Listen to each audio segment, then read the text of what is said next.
Okay, a while back on the channel, we derived this formula over here to the right.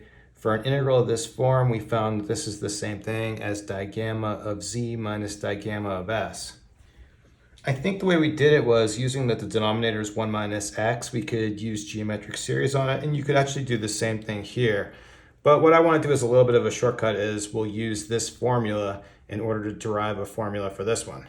So now really the only difference here is now we've got this a, we've got an exponent on the x term.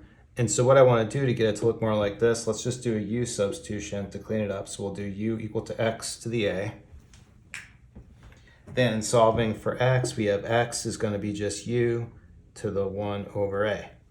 Then to get our dx value, what we have dx just using power rule 1 over a times u 1 over a minus 1.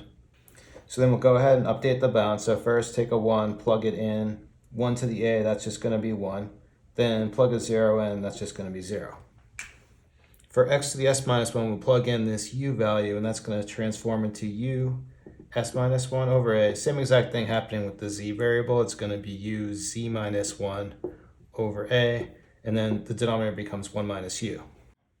Then for the dx value, the 1 over a, I'll bring all the way out front. We're going to have this u 1 over a minus 1. I forgot the du, so let's have a du right here.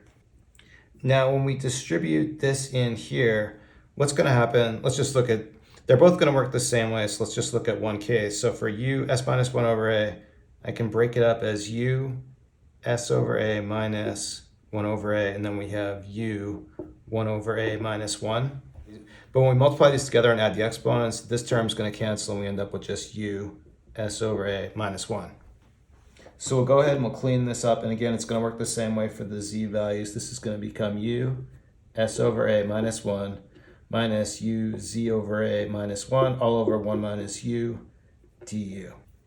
But just like that, we've got it in this form here. Really easy, just a quick substitution to get it there. So what's going to happen, we have 1 over a in front using the formula. Now our input on this is going to be here and here. The only thing we have to keep in mind, in this formula we reverse the order. See, the z comes here and the s comes here. So this is going to become digamma of this value, z over a, minus digamma of this value, s over a.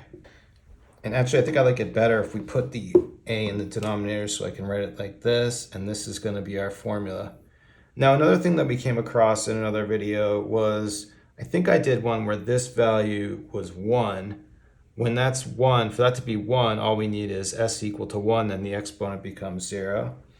So I don't know if we got a formula on that, but if s equals 1, real easy, we have digamma z over a minus digamma 1 over a all over a, just plugging it in right there. Okay, that's it for today. Thanks everyone for watching. Have a good day.